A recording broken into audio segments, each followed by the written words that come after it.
The talks in Islamabad between the US and Iran have failed as expected. We kind of noted that it was always going to fail because the demands from America will always be unreasonable. Iran went into this, even though this is the third time they've negotiated with the US, in a very unsuccessful way, whereby the US killed the negotiating team, then they killed the leadership, and before they negotiated and actually entered into an agreement in 2015, and the JCPOA, and Trump came in and just ripped that agreement that they already agreed upon. So if you're Iranian, you're entering this thinking, how could we actually negotiate with the US after what they've done so many times? But the Iranians had to kind of showcase that they are not unreasonable. They are willing to negotiate if the terms are correct. And the US, Trump doesn't know how to negotiate. He talks about the art of the deal.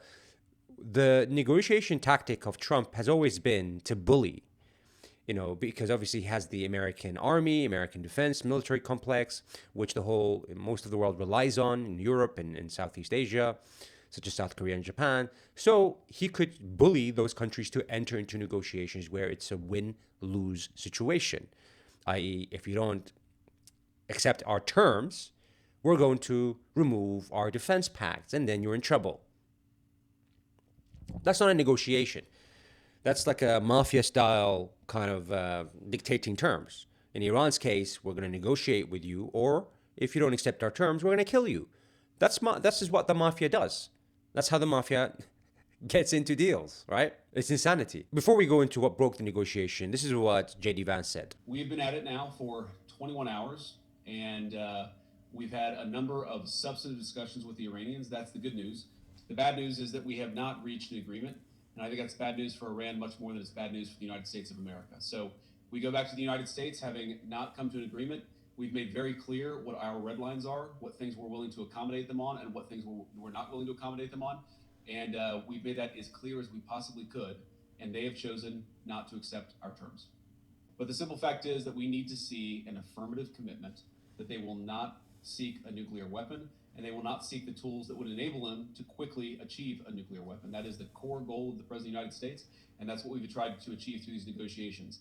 Again, their nuclear program, such as it is, the enrichment facilities that they had before, they've been destroyed. But the simple question is, do we see a fundamental commitment of will for the Iranians not to develop a nuclear weapon, not just now, not just 2 years from now, but for the long term? We haven't seen that yet. We hope that we will. So JD Vance is saying that the reason why this failed is because the Iranians are not committing that they're not going to build a nuclear bomb, even though they've said 1,000 times they're not building a nuclear bomb. If they wanted to build a nuclear bomb, they would have built it by now. They obviously have the capability. They have a lot of alliances that can provide them with that technology, even if they didn't have it. So it's very easy for them to build one if they wanted to build one. But they don't want to build one. They've said that 1,000 times. They had a religious ruling that was given by the previous supreme leader, Ayatollah Khamenei, to say that it's evil to build a nuclear bomb. Now, obviously, you've killed that guy. Great job in fighting Iran to build a nuclear bomb by killing the person that had a religious ruling against that. Very smart. But if you've destroyed their nuclear facilities as you did last year, and you said it's obliterated, they're decades away from now, and so how can you prove that Iran doesn't have is not building a nuclear bomb, even though your intelligence all said they're not building a nuclear bomb? The U.S. intelligence said they're not building a nuclear bomb. Obviously, they're relying on the Israeli intelligence, which is feeding them any information so that they can engage in a war. What JD Vance is saying is that we want you to destroy your nuclear facilities, even though we destroyed it, the U.S. We want you to basically not operate them. And there is zero enrichment of uranium. This is what Iran already provided to you before the U.S. attacked Iran. They actually agreed on zero enrichment before you killed their leadership. Then it wasn't enough for you. You didn't accept that. And so after you engage in a war where you kill thousands of people, you kill the leadership, now you're going to go back to what you wanted before the war? Obviously, from an Iran perspective, they don't trust you. They don't trust that if they even give you that zero enrichment promise and actually meet that zero enrichment promise, that you won't engage in another war. You won't kill their leadership. You won't assassinate their people, you or Israel. Now, what the Iranians said was that there's 3 points that resulted in this failure. Number one, the U.S. wants the 60% enriched uranium, which it seems like the U.S. tried to obtain in that failed mission where it was all about rescuing the pilot, where they used more than 100 aircrafts, as Trump confirmed, where it was the biggest loss of equipment, air jets, in a single day since the Vietnam War for the U.S. They tried to obtain that, they failed, and now they're saying, you give it to us, essentially. And one might add that 60% enriched uranium was created after Trump ripped apart the nuclear agreement that they had with Iran, where Iran was meeting all the conditions of that agreement, the JCPOA. After that, they were basically indicating that, hey, look, we could build, we could do it. We don't want to do it. We're just showing you we can go there, but it seems like you don't care whether we don't or do. You actually want to engage in a war because we met all the conditions in the JCPOA, yet Trump came in and ripped it apart and actually pushed the Iranians to not engage in those conditions anymore because the U.S. applied sanctions and the Europeans applied sanctions for Iran. So Iran tried to use that as leverage to say, hey, look, we could do that. Even though we don't want to, we could, and we haven't done it. Let's go back to an agreement, which Trump didn't want to. That's number one. Number two is the Strait of Hormuz. So, the U.S. said basically, we'll control it with you.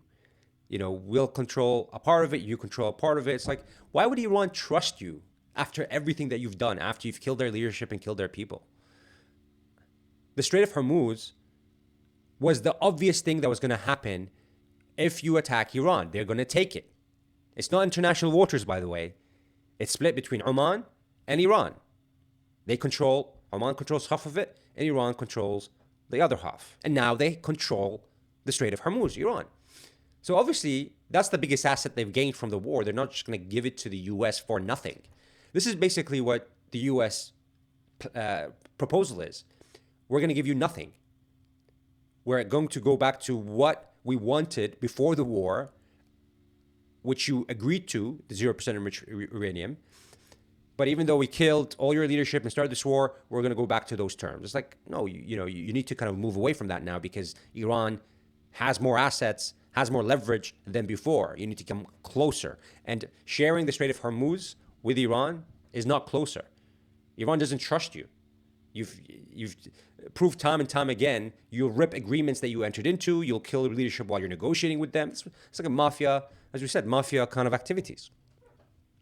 And the third is an interesting one, which the Iranians wanted, which is a ceasefire across the region. So it doesn't just include Iran, it includes Lebanon, and includes Yemen and Iraq.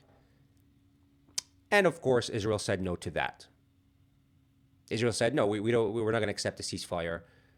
Israel told the U.S., no, you are not going to accept a ceasefire for us with Lebanon, which shows you how much Israel has, to put it mildly, influence on the U.S. So these are the conditions that are not being met, that the U.S. kind of rejected. Because the U.S. is entering into this not in terms of a negotiation. There was nothing that the U.S. was giving to Iran.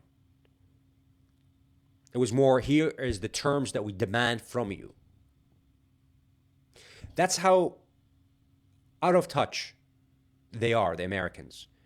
Even though they're engaging in this war 40 days where they didn't achieve any of the objectives, where all the U.S. bases are being destroyed, where it's very clear if they put troops on the ground in Iran, it's going to be a massacre, they're still kind of making these demands because the U.S. doesn't know how to negotiate. The U.S. only knows how to dictate terms.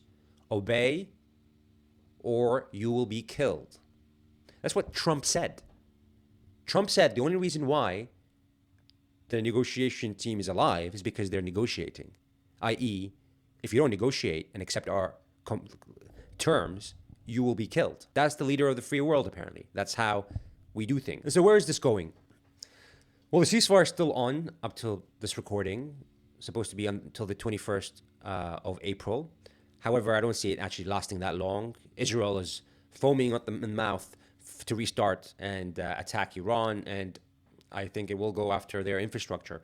Remember, the objective of Israel is to weaken Iran, is to destroy Iran. They know they can't find that 60% enriched uranium in a country 4 times the size of Iraq, 2.5 times the size of Texas. And the enriched uranium is, you can fit most of it, it's the size of a car, most of it is. They know killing the leadership doesn't do anything because Iran is not a dictatorship like in Saddam, where there's, you kill the central command and then everything kind of falls apart, as has been proven by Iran with their mosaic structure. They know they can't destroy the ballistic missiles because they are, those missile cities, as they call them, are deep under mountains. And there is no bomb that can penetrate more than 500 meters deep, which is where those missile cities are. Up to the last day, Iran was launching missiles at Israel and drones. And they have, as they said, more than 10,000 missiles and more than 40,000 drones still as part of their inventory. And they're producing that every single day. So none of those objectives have been achieved. The only objective Israel has is to try to destroy the country. This is what it did in Gaza. Remember how small Gaza is? It just destroyed everything. Medical facilities, universities, just the whole infrastructure, electricity, power, water, everything. It told Lebanon, we're going to do to you what we did to Gaza. They actually threw leaflets across to everyone saying, you will be Gazan, essentially. We will do what we did in Gaza. So they know how terrible it was. They're threatening that to Lebanon. And they're threatening essentially Iran, because the only thing that the US and Israel knows is how to bomb things. So you're not going to create a regime change by just bombing. It's never worked. You have to put troops on the ground, and doing so is going to cause a massacre. Now, I'm not saying they're not going to attempt that. The illogical thing to do is to continue this war for Trump. Just exit Trump. For Trump, okay, you engage in this war, you can kind of pretend that you've met a lot of objectives like Navy and air jets, Air Force and stuff like that. You killed, leadership and stuff like that. You can exit now and call it quits and focus on your domestic issues. You've got, November, the midterm elections. Or that's the logical thing to do. Or the illogical thing to do is to continue and escalate. You basically have to restart the war. And that would be another second aggression from the United States. Because now it's a pause. So you have to re-engage the war. That means you're deciding again to enter into the war. You can say the first time it was bad intelligence the Israelis gave us that said, it's very easy to topple the government and there's going to be a revolution, which didn't work out. But to enter a second time, you can't blame anyone. That's on you. Now, the problem the US has is obviously the Strait of Hormuz, because now Iran controls, where 20% of oil comes out, a big portion of LNG, and obviously fertilizer and so many other things, helium. And with controlling the volume that comes out, they control the price of those things. And as we said, that means they can engage in economic warfare with other countries that put sanctions on them, such as the US and Europe. But also it means that those countries that have put sanctions on Iran now have to engage Iran in negotiations to allow their ships to pass. That's a powerful card to have. That means those countries now have to talk to you, and they have to give concessions for you to allow their ships to pass. And so what's going to happen is Israel is going to obviously enter the war, and it's going to push the US to re-enter this war now again. And it might lead to an attack on the infrastructure and the electricity. Trump called it Bridge Day and Power Plant Day, and called for the end of the civilization, genocidal intent. You're basically saying, I'm going to carry out a genocide. Because when you destroy electricity, you're destroying the functioning of society. You're destroying the functioning of hospitals, right? Now, some hospitals obviously have generators, but to transport things, you also need to use the bridges. And he's saying, I'm going to destroy all the bridges. But what Iran did with this move of negotiation, because everyone said that's crazy for you to negotiate, because everyone thought that they're going to give some concessions, and how can you trust the US? They showed their willingness that they can and able to de-escalate. They want to be reasonable and engage in a conversation. However, it needs to be a mutual understanding and trust and respect, such that we meet closer to where we want to get to. And so the whole world now looks at Iran very differently. It doesn't look at it from they just want to do it, they want to continue with the war. No, actually, Iran took a step back. So now it's in Israel and the US's court. Are they going to restart the war? And then if they do restart, which is very likely, that means it's on them. They are causing the economic pain, not Iran. We had a way to get out, an off-ramp. But it seems like Trump and Israel's getting in again. So they're associating the economic pain with Israel and the US. That hits from a political domestic angle, such that the people are saying, our leaders in the US, for example, Trump, is causing this economic pain. And also it results from a perspective of other leadership around the world are now looking at Iran differently, not as the aggressor, even though it was never the aggressor, with this war. It didn't start this war. But that it's the US. It solidifies this point that the US and Israel are the aggressors, which is obvious for anyone, for the whole population. But for the leaders, it's difficult to understand this point, because it's very hard to stand against Israel without being labeled in a certain way, or the Israeli government, let's say. We'd love to know your thoughts about whether you think this war is going to restart now again, and where you see if there's any other off ramp that we have that Trump can take. If you did like this video, do hit the like and subscribe, and thank you very much.